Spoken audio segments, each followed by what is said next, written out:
Assalamualaikum warahmatullahi wabarakatuh. Selamat pagi dan salam sejahtera untuk kita semua.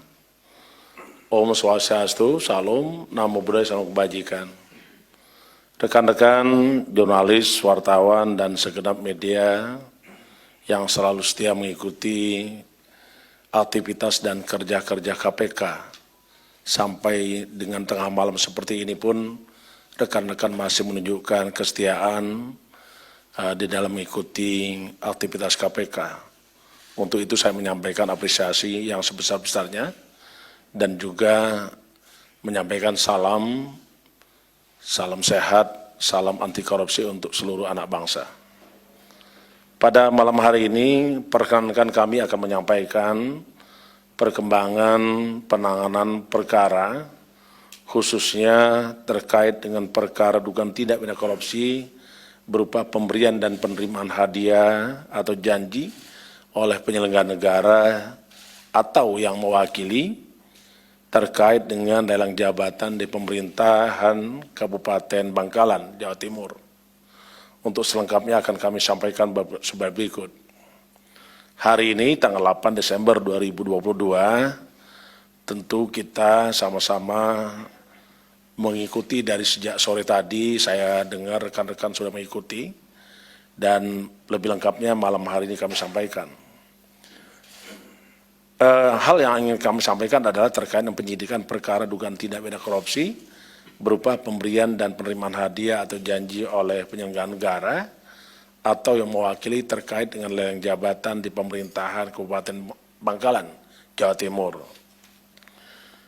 Tugas-tugas KPK dalam rangka salah satunya adalah menerima laporan pengaduan masyarakat, kita terima dan tentu kita akan tindak lanjuti dengan pengumpulan informasi dan data sehingga kita dapat menduga telah terjadinya suatu peristiwa pidana, khususnya adalah tindak pidana korupsi berdasarkan adanya bukti permulaan yang cukup. Maka tentu kita bekerja keras secara intensif melakukan penyelidikan dan penyidikan. Hal ini perlu kita lakukan dalam rangka mencari, mengumpulkan keterangan-keterangan dan bukti-bukti yang sehingga dengan bukti-bukti tersebut akan membuat terangnya suatu peristiwa pidana dan kita menemukan tersangka. Dan malam hari ini terkait dengan perkara yang diduga terjadi pemberian dan penerimaan hadiah atau janji di Kabupaten Bangkalan, kami telah menemukan dan menetapkan sebagai tersangka sebagai berikut. Ada 6 tersangka yang antara lain pertama adalah kami sebut saja RA-LAI, yaitu Bupati Bangkalan periode 2018-2023. Yang kedua adalah IEL, Kepala Badan Pegawaian dan Pengembangan Sumber Daya Aparatur Kabupaten Bangkalan. Yang ketiga adalah WY, Kepala Dinas Pekerjaan Umum dan Penataan Ruang Kabupaten Bangkalan. Yang keempat adalah AM, Kepala Dinas Ketahanan Pangan Kabupaten Bangkalan. Yang kelima HJ, Kepala Dinas Pemberdayaan Masyarakat dan Desa Kabupaten Bangkalan. Yang keenam SH, Kepala Dinas Perindustrian dan Tenaga Kerja Kabupaten Bangkalan. Adapun tadi hari Rabu tanggal 7 bulan 12, tim penyidik melakukan pemanggilan terhadap para tersangka dan telah dilakukan pemeriksaan permintaan keterangan sebagai tersangka di Markas Komando Polda Jawa Timur. Selesai dilakukan pemeriksaan, selanjutnya tim penyidik melakukan upaya paksa berupa penangkapan terhadap para tersangka. Dan penangkapan ini kita lakukan di dalam upaya untuk kepentingan penyidikan dan lebih penting lagi adalah mempercepat proses penyidikan serta penyelesaian perkara. Dan tentu kita paham bahwa ada prinsip the sunrise and the sunset principle. Yang berikutnya adalah tersangka kita bawa ke Jakarta dan malam hari ini kita sampaikan kepada publik tentang apa-apa saja perbuatan para tersangka dan konstruksi perkara, berikut juga pasal yang dilanggar. Terkait dengan kepentingan penyidikan, tim penyidik melakukan penahanan. Jadi penahanan yang dilakukan karena bukti yang cukup para tersangka masing-masing selama 20 hari ke depan. Pertama adalah RALAI ditahan di rutan KPK di Gedung Merah Putih. AYL ditahan di rutan KPK pada cabang Pomdam Jaya Guntur. WY ditahan di Rumah Tahanan Negara KPK pada Pomdam Jaya Guntur. AM ditahan di rutan KPK pada Pomdam Jaya Guntur.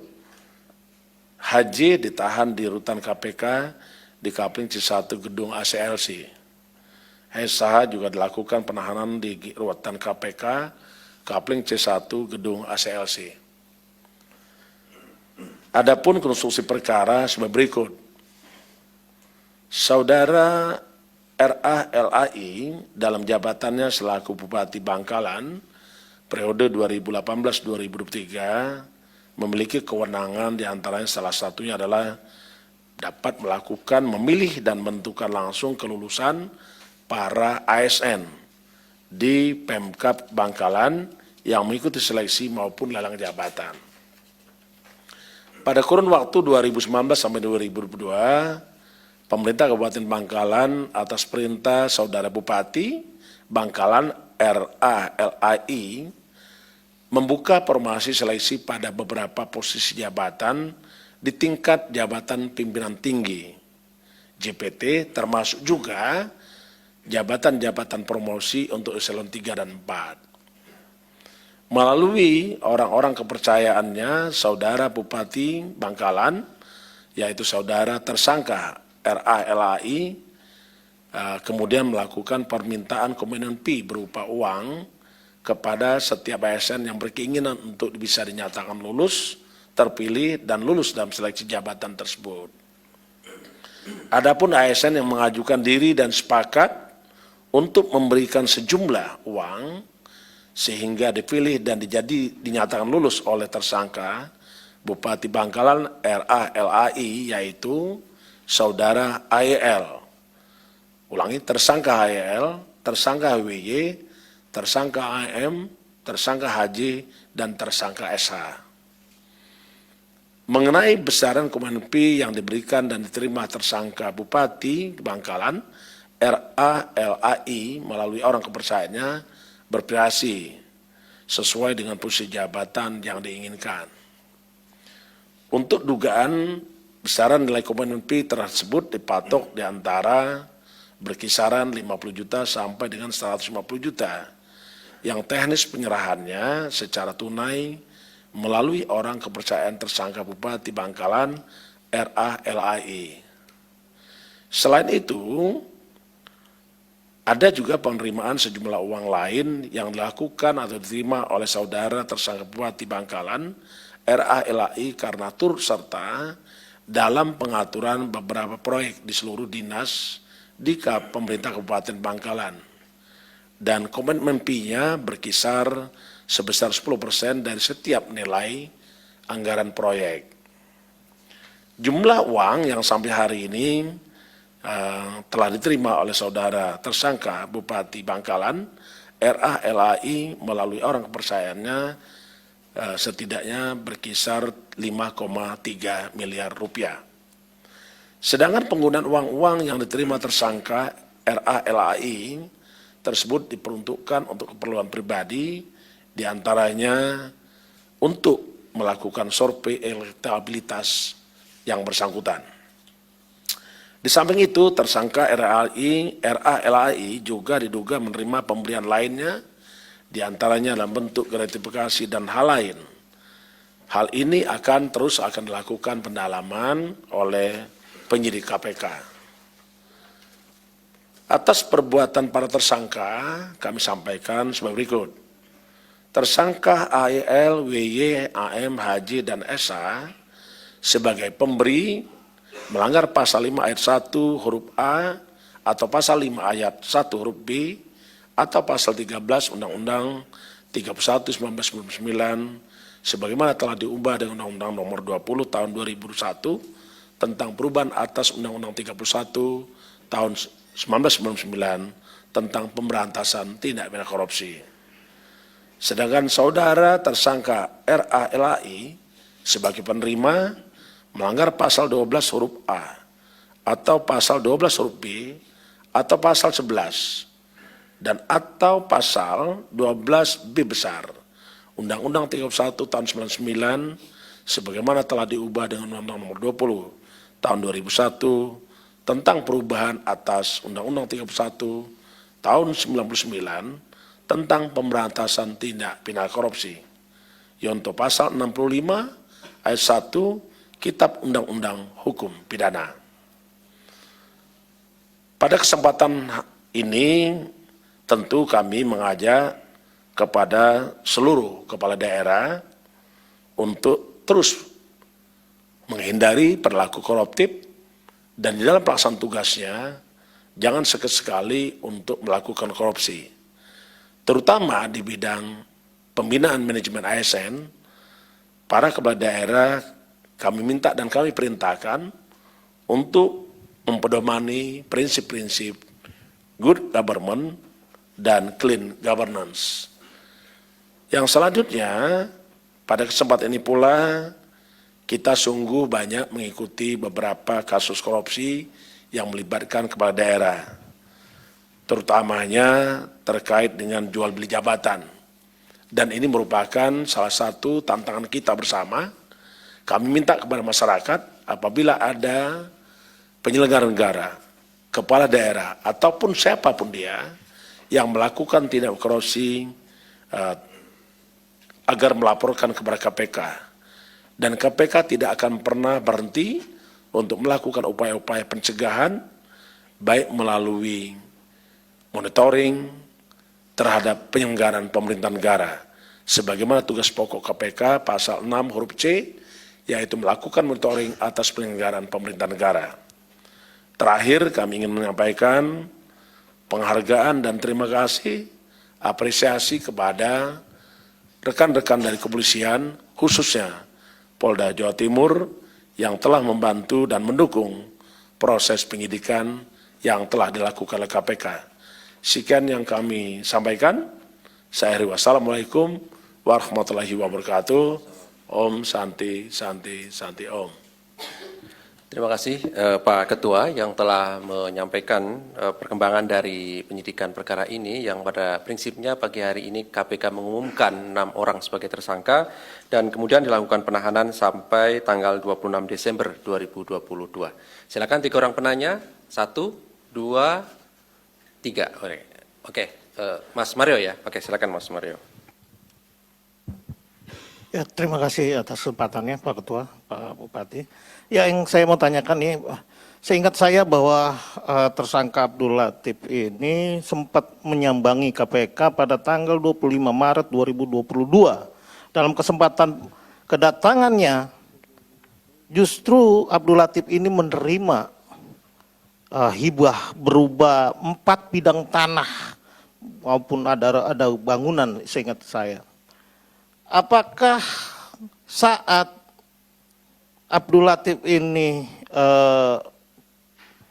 menyambangi KPK itu kasus ini sudah dideteksi oleh KPK atau belum? Nah, kedua, ini kan modus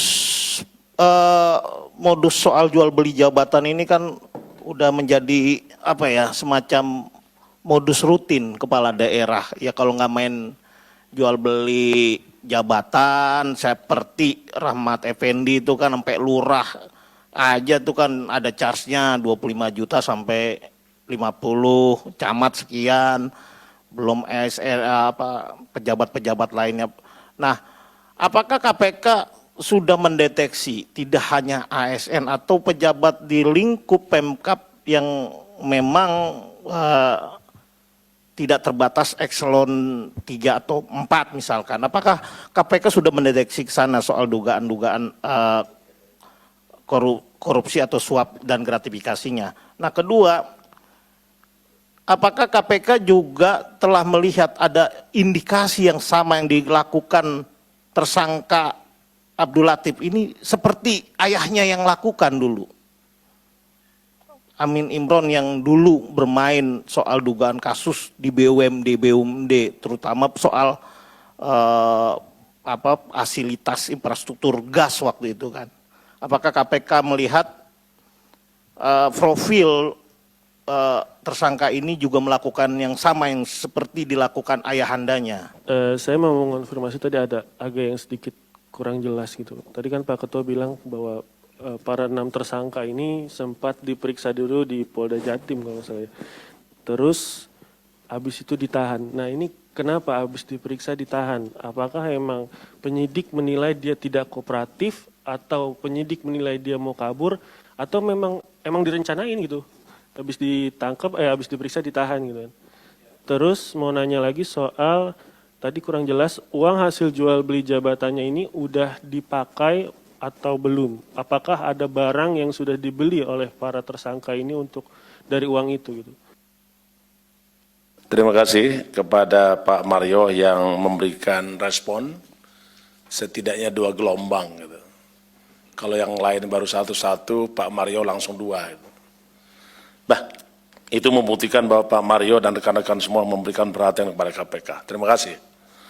Saya akan coba merespon beberapa pertanyaan tadi. Yang pertama adalah tentu kita harus mengikuti kembali tentang penggunaan benda sitaan ataupun barang rampasan.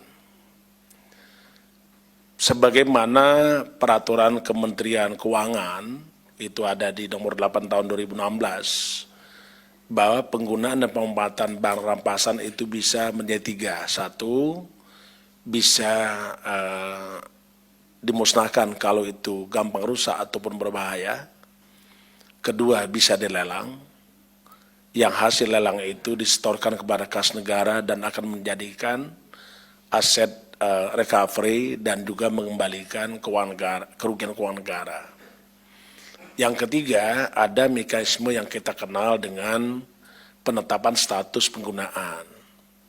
Ini penting kami sampaikan terkait dengan pertanyaan Pak Mario pada tanggal 25 Maret 2020 yang lalu, bahwa pemerintah Kabupaten Bangkalan menerima 4 bidang tanah yang diberikan sebagai status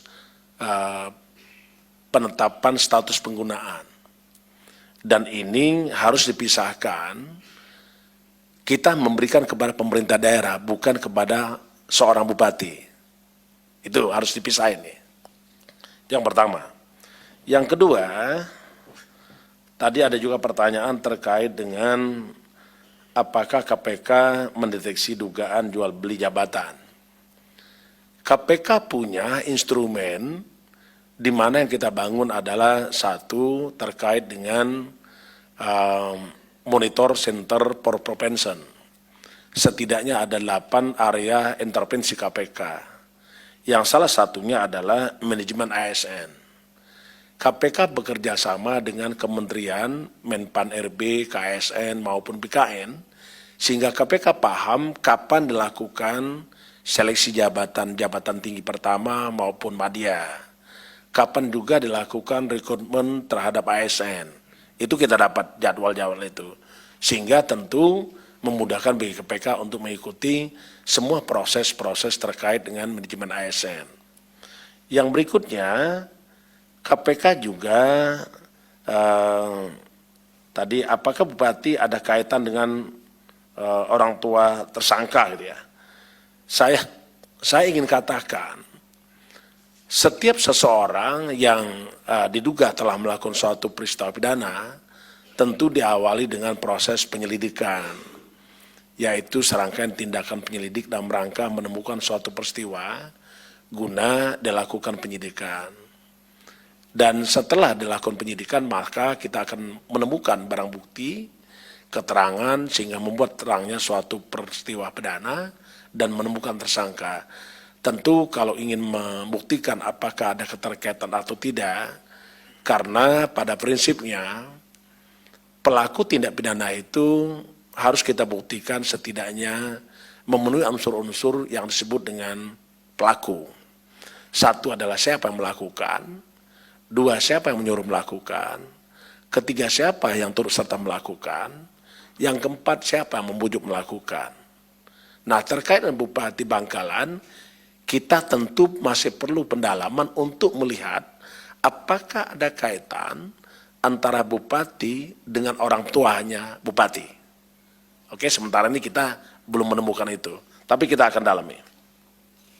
Saya tahu nih Pak Mario ini pasti ingin membawa pikiran kita kepada Bupati Probolinggo ini. Karena istri dan suaminya ada kaitan ya. Ini hebatnya Pak Mario ini bertanyanya. KPK bekerja karena negara kita adalah negara hukum, tentu segala sesuatu yang dilakukan oleh KPK tunduk kepada asas-asas hukum pidana. Terus yang kedua, kita juga menjunjung tinggi hukum dan peraturan perundang-undangan. Nah, seketika seseorang kita lakukan penahanan, tentulah sudah memiliki cukup bukti. Karena dalam pasal 21 disebutkan tentang bahwa penahanan itu dilakukan setidaknya ada beberapa alasan. Apakah itu kita ada, yang pertama tentu bukti yang cukup. Itu sudah ada. Yang kedua alasan kita karena bisa saja ada kekhawatiran dia melarikan diri. Yang kedua kita khawatir dia merusak barang bukti. Dan yang berikutnya adalah kita ada kekhawatiran bahwa yang bersangkutan melakukan pengulangan atau mengulangi tindak pidana itu sendiri. Saya kira syarat-syarat bagaimana disebutkan di dalam syarat-syarat penahanan, baik syarat objektif dan syarat subjektif, di dalam pasal 21 hukum acara pidana, Undang-Undang nomor 8 tahun 81, saya kira itu sudah kita penuhi semua. Saya ingin menegaskan kembali rekan-rekan, bahwa KPK bekerja sebagaimana asas-asas pelaksanaan tugas pokok KPK. Demi kepentingan umum, kepastian hukum, keadilan, transparan, proporsionalitas, dan tetap menjunjung tinggi hak asasi manusia. Karena itu, KPK tidak akan pernah mentersangkakan seseorang, kecuali seseorang tersebut karena perbuatannya dan atau keadaannya berdasarkan bukti permulaan patut diduga sebagai atau selaku tindak pidana. Jadi KPK tidak pernah mentarget seseorang untuk jadi tersangka, nggak ada. Itu yang harus dipastikan itu. Terima kasih. Baik, terima kasih Pak Ketua, Pak Karyoto yang telah menjelaskan dan memberikan tanggapan atas pertanyaan dari rekan-rekan semuanya. Dan saya kira cukup ya teman-teman, kita akhiri. Assalamualaikum warahmatullahi wabarakatuh.